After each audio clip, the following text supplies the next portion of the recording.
Ever wonder why a team packed with superstars sometimes just fails? Or how a group of underdogs can pull off the impossible? Well, the answer isn't in the individuals. It's in the invisible forces that shape them, turning a collection of people into something more, or sometimes something less. Hello to all viewers of my channel. You know, this famous quote is the absolute perfect way to kick off our topic today. It gets right to the heart of it. A group isn't just a simple head count. It becomes its own thing, with a unique personality and a life of its own. So what exactly is this hidden architecture? What are these invisible rules and forces that can take a random crowd of strangers and transform them into a cohesive, functioning group? Well, there's actually a name for all this stuff: group dynamics. And it's this field of study that helps us understand, well, everything. From why a new work team just clicks, to how social movements gain momentum, to the very roots of prejudice. The guy who pioneered all this, Kurt Lewin, had this really cool way of looking at it. He didn't see groups as these static, rigid things. No, he imagined them as living, breathing force fields. Think of it like this. Every single thing a person does, their actions, their words, even just their mood, it sends out these little waves that affect everyone else, constantly reshaping the vibe of the group from one moment to the next. Okay, so this all begs a really important question, right? We've all been in crowds and we've all been in groups, but what's the actual psychological dividing line between the two? And that difference is absolutely crucial. I mean, take the people at a bus stop. Sure, they share a space and they all want the bus to come, but they're not really a group because they aren't relying on each other. In fact, when that bus finally pulls up, they might even compete for the best seat, which is the total opposite of how a team is supposed to work. So once you are in a group, how does just having other people around change how you perform? This is one of the most fundamental questions in all of social psychology. You'd think there would be a simple answer, right?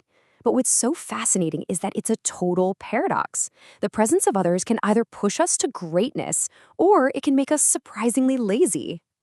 So on one hand, if you're already pretty good at something or the task is straightforward, having an audience can give you this extra jolt of energy and focus.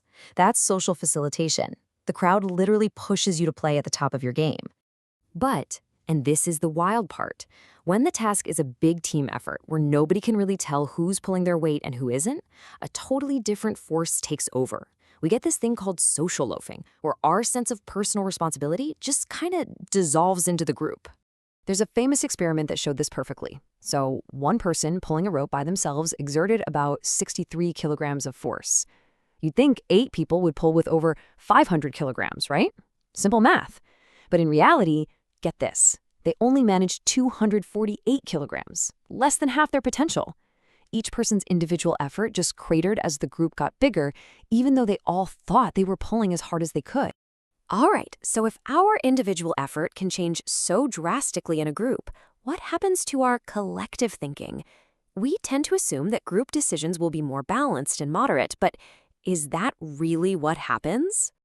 Let me tell you about this classic study that shows just how weird group decisions can get. A bunch of people were brought together to discuss a dilemma and give some advice to an engineer. So the discussion starts, and one participant lays out what seems like a pretty sensible starting point. You know, a 50-50 shot at success seems like a reasonable risk to take. Sounds moderate, right? But then, someone else jumps in and just completely reframes the entire conversation.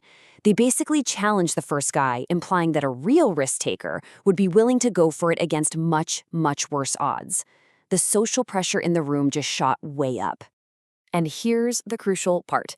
The first speaker, not wanting to look like the cautious one in the group, doesn't defend his moderate position. Nope, he immediately swings his opinion to be even more extreme.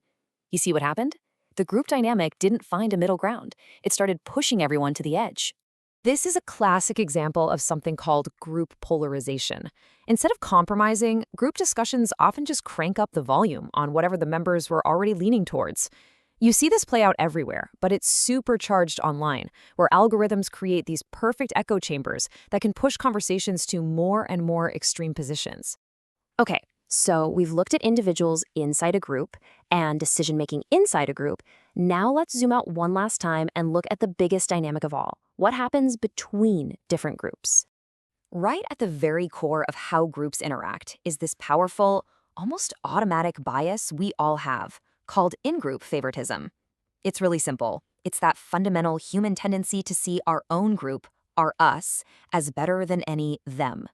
And this is a true double-edged sword.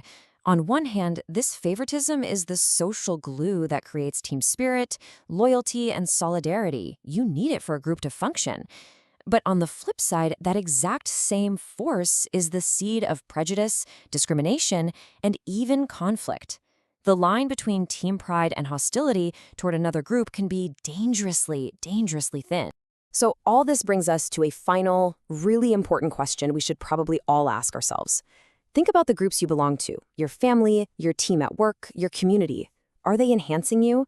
Are they challenging your assumptions and making you better? Or are they just echoing what you already believe and pushing you toward the extremes?